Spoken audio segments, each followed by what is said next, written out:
than a form moral enhancement possible, permissible or a duty.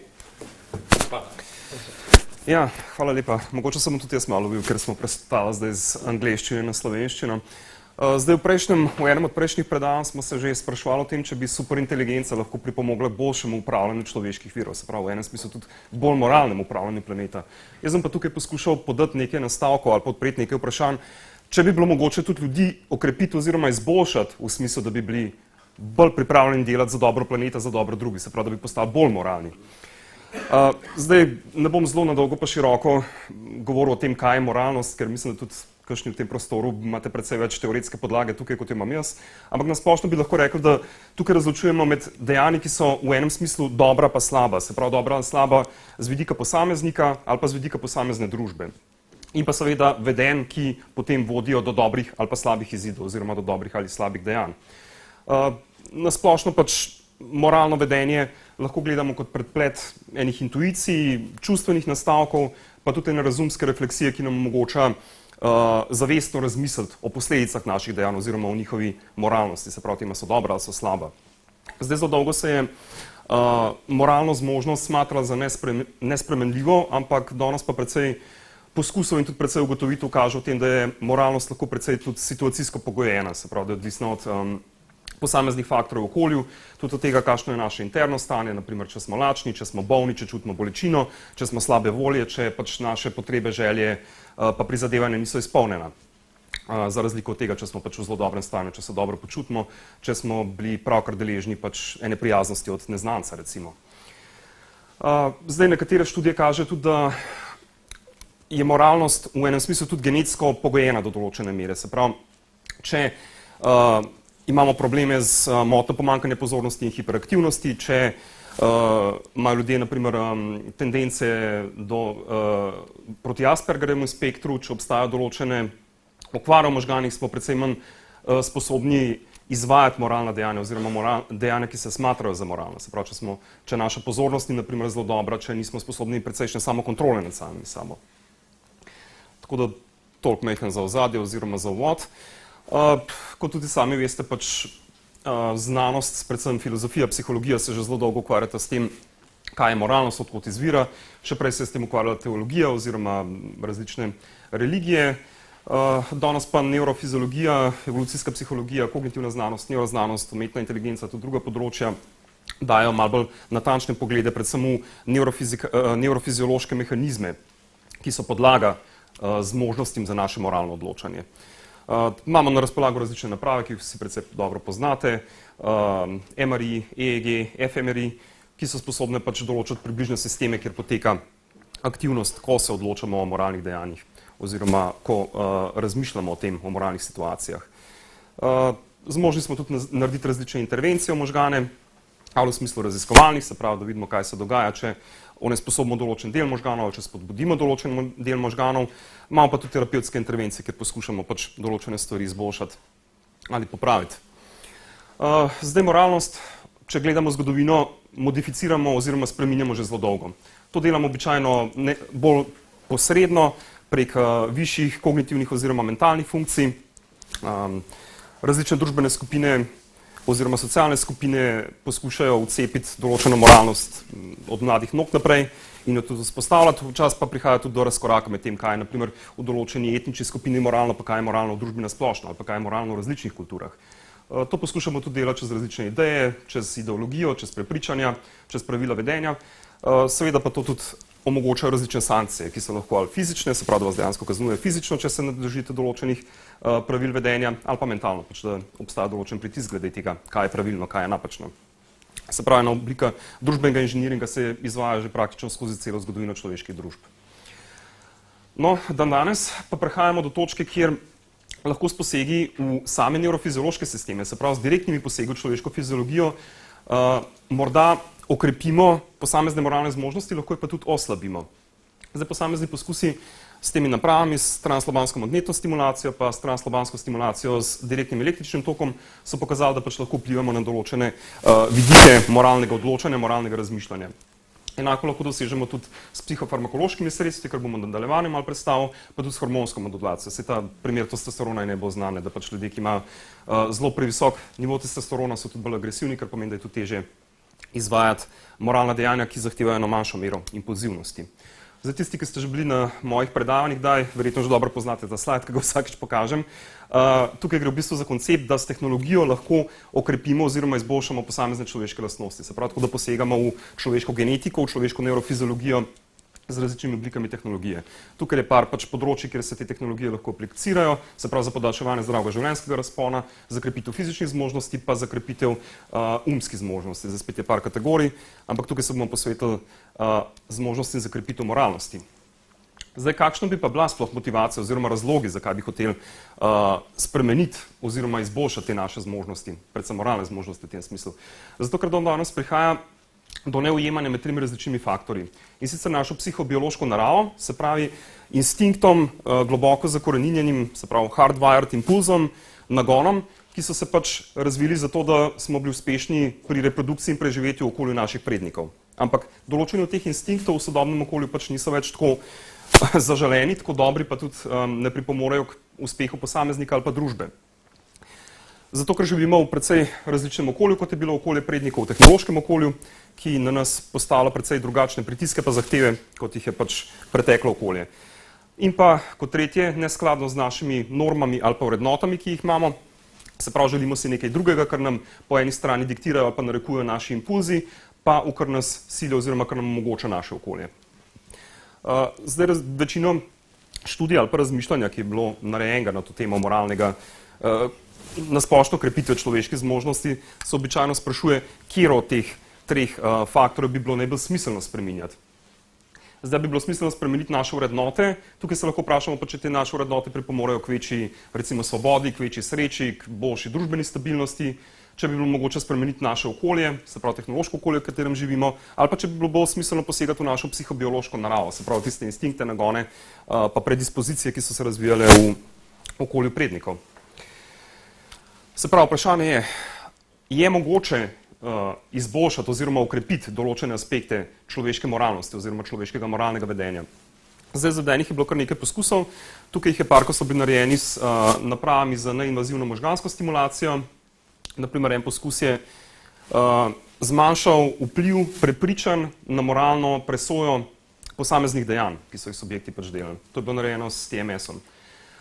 Drug poskus je bil, da se je dalo vplivati na skladnost oziroma na upoštevanje družbeno konstituiranih sankcij, ampak ne naprimer na upoštevanje sankcij, ki so jih posamezniki imeli internalizirane kot etično pravilne ali pa moralno pravilne. Se pravi, da so se bili manj pripravljeni pokoriti družbenim sankcijam, medtem ko vpliva na interne sankcije ni bilo. Poskusi s napravami za stimulacijo z električnim tokom so pa pokazali, da se je da zmanjšati tendenco do tega, da so ljudje kaznovali nepravično vedenje. Se pravi, da so v bistvu postali bolj altruistični oziroma celo preveč altruistični v tem smislu. Ampak večina teh poskusov je v bistvu samo blokirala ali pa zmanjševala določene elemente, ki so povezani z moralnim odločanjem pa z moralnim delovanjem. Zdaj, uporaba psihofarmakoloških sredstev je pokazala dejansko posamezne učinke krepitve določenih elementov moralnega odločanja oziroma moralnih dejanj. Raba antidepresivov je na primer povečala odpor do dejanj, ki so povzročali fizično škodo drugim, se pravi do fizičnih poškodb. Oksitocin je na primer spodbujal bolj altruistično vedenje pri ženskah, ampak bolj sebično vedenje pri moških, kar je zanimivo, da se pač tudi različni učinki kažejo pri različnih spolih. Propranolol, to je zdravilo za visok krvni tlak, je na primer zmanjšal implicitno rastno pristranost pri ljudeh, ki so sedeli v jury, porotah, točno, ja, tako. MDMA oziroma ekstazi je pa v bistvu ukrepil prepoznavanje čustev, ampak spet je deloval različno pri moških pa pri ženskah. Testosteron sem že omenil, je pa še tudi en kup drugih neuromodulatorjev, hormonov pa neurotransmiterjev, ki bi se jih dalo pač spreminjati na različne načine s psihofarmakološkimi substancami in ki posledično pa tudi vplivajo na naše moralno odločanje. Zdaj, v literaturi, ki se ukvarja z bioetiko, pa ki se ukvarja s tem področjem krepitve moralnosti, je bilo navedenih par primerov aplikacij. Zakaj bi se dalo to uporabiti oziroma kakšna moralnost bi se dala izboljševati oziroma spreminjati. Najbolj prominenten primer je primer poročnih odnosov oziroma poroke, ljubezni pa medsebojnih odnosov. Se pravi, tako imenovane ljubezenske pilule bi bilo v tem primeru. Zdaj Savolescu pa Earp pa Sandberg so postavili tezo, da v bistvu dva človeka, ki sta vstopila prostovoljno v eno intimno skupnost, imata pravico oziroma svobodo do tega, da uporabljata lahko tudi psihofarmakološka sredstva za to, da bi ukrepila to svojo čustveno vez med sabo, da bi ukrepila zaljubljenost, če se jima pač zdi, da želita ostati v eni skupni skupnosti. Se pravi, bila to ena taka racionalna odločitev, ki bi povečala te bolj neracionalne faktore, da dva človeka ostaneta skupaj. V enem kasnejšem delu so pa zagovarjali tudi dolžnost, v bistvu, ki jo ima par do otrok, zato da ostane skupaj. Se pravi, da pa če ne prihaja če to ni ravno primer zveze, ker prihaja do zlorabe enega partnerja oziroma ker je nemogoče ostati skupaj, da bi morala pač starša vsaj poskušati tudi s psihofarmakološkimi sredstvi izboljšati to svojo zvezo in ostati skupaj zaradi otrok. Še en primer je bil ta razkorak, da pač veliko ljudi se odloči za naprimer vegetarijanstvo ali pa veganstvo ali pa za druge oblike okolju bolj prijaznega vedenja, z čisto razumskih oziroma iz etičnih vidikov, ampak v praksi je pa to dostikrat težje izpeljati oziroma se konsistentno tega držati. In en od predlogov je bil, da bi se dalo uporabiti eno določeno substanco, ki bi vzbudila v bistvu fizičen odpor do mesa, naprimer. Se pravi, ljudje, ki bi dejansko iz moralnih, etičnih razlogov želeli biti vegetarijanci, ampak jim pač meso tako diši, bi v tem primeru lahko vzeli eno učinkovino, ki bi v njih povzročila fizičen odpor do mesa. Se pravi, da bi jim dejansko zadeva začela smrdeti in da bi pač tako premagali nekako te svoje prirojene instinkte oziroma impulze. Še en argument je bil od Persona in Savolescuja, kjer pa razvijata to svojo tezo, da sodobne tehnologije postajajo tako zmogljive in tako močne, da bi lahko vodile tudi v globalne katastrofične učinke in da zaradi tega na globalni ravni v bistvu rabimo okrepitev moralnosti ljudi, zato ker je pač vedno bolj velika destruktivna moč v rokah posameznika in zato morajo biti te posamezniki bolj moralni oziroma bolj altruistični, če pač želimo kot civilizacija preživeti v dolgem roku. Zdaj vidim, da sem že kar nekaj časa porabil. Okay. James Hughes, en od prominentnih transhumanistov oziroma zagovornikov tehnološke krepitve človeka, je postavil tudi koncept kibernetskega oziroma kiborškega bude, kjer bi pač poskušali na različne tehnološke načine krepiti določene lastnosti, se pravi ne v smislu, da poskušamo samo izboljševati občutek užitka, ampak da poskušamo spodbujati človeško uspevanje, oziroma to, čemu je Aristotel pa Starigar, ki so rekli eudaimonija, se pravi en tak splošen razvoj osebnosti oziroma človeških vrlin. Tukaj Hughes navaja pač par teh lastnosti, ki bi bile potrebne. Zdaj imamo pa tudi druge tehnike, imamo posamezne aplikacije. Headspace je naprimer ena, ki vas pač opominja oziroma vam daje take napotke, da poskušate biti bolj moralni v svojem vsakdanjem življenju oziroma da se poskušate držati določenih rutin, ki jih predprogramirate. Meditacijo se pogosto naprimer študirali kot eno od orodij za urjenje večje moralnosti, večje etičnosti, boljšega razvoja celostnega osebnosti oziroma večjega altruizma. Neurofeedback v povezavi z meditacijo je tudi še eno takih orodij. V bistvu pa gre tudi za preplet z drugimi področji krepitve človeka oziroma tehnologij krepitve človeka, zato ker tudi povečana motivacija naprimer lahko vodi v bolj moralno vedenje. Se pravi, dostikrat si zamislimo, da bi radi pač na en določen način reagirali, ampak nam pač manjka motivacija, ali nam manjka volja, ali nam manjka samokontrole, da bi to dejansko izvajali.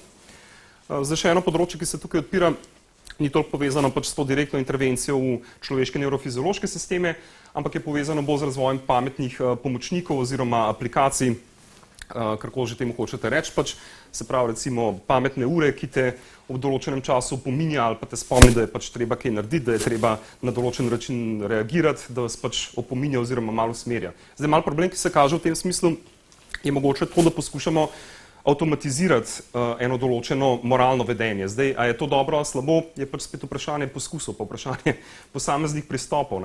Zdaj, kot sem že prej enkrat omenil pri enem prejšnjem predavanju, David Krakauer, naprimer, daje razdelitev teh kognitivnih artefaktov na komplementarne pa kompetitivne. Se pravi, kompetitivni so v bistvu tisti, na kjer odložimo oziroma outsourcamo ene svoje ključne kognitivne sposobnosti. Problem pri tem je pa, da če ta artefakt vzamemo, mi v bistvu ostanemo brez tistih mehanizmov oziroma tistih sposobnosti, ki smo jih prej urili. Zdaj tukaj je krajši razmislek o raznih implikacijah moralne krepitve, zdaj mogoče ne bi zelo na široko šel vse skupaj. Mogoče bi predstavil pač te klasične dileme, ki se pojavljajo. Se pravi, a bi farmakološke ali tehnološke ali kakršnekoli druge zmožnosti vodile v večjo moralnost posameznika, se pravi, da bi se posameznik sam odločil o tem, kaj želi ukrepiti, ali bi vodile tudi do tega, da bi pač država v končni fazi lahko si naredila bolj pokorjeno populacijo, ki bi bila bolj pripravljena slediti enim določenim normam, ki se ne bi bila pripravljena opirati, ki bi bila naprimer bolj, ki bi imela večji odpor ali pa celo fizični odpor do nasilja, recimo, do upiranja, tudi če se to dogaja za pravične namene. Zdaj vprašanje se postavlja tudi glede samih konceptov oziroma definicij moralnosti. Nekaj, kar naprimer se nam danes zdi nemoralno, moralno je bilo v preteklosti nemoralno in obratno, pa tudi prek različnih kultur lahko varira vse skupaj. V tem primeru se tudi lahko naprimer navede recimo ISIS ali pa druge oblike fundamentalizmov. Ne. Oni bi imeli predvsej drugo koncepcijo moralnosti, se pravi, kaj so tiste obnašanja, vedenja, pa dejanja, ki jih je treba spodbujati in ki jih bi mogoče treba spodbujati tudi na ta način.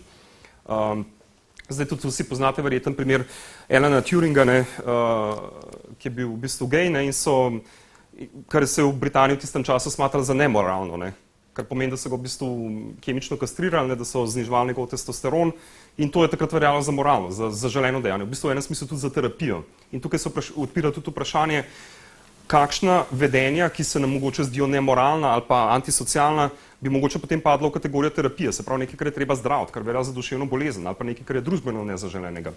Vprašanje je tudi, kaj se naprimer zgubi s tem, ko stvari ne izvajamo na težji način, ampak jih pač avtomatiziramo oziroma spodbudimo z neposrednimi posegi, a tukaj zgubimo ene določene stranske koristi, ki so prisotne v tistih klasičnih oziroma bolj navadnih načinih.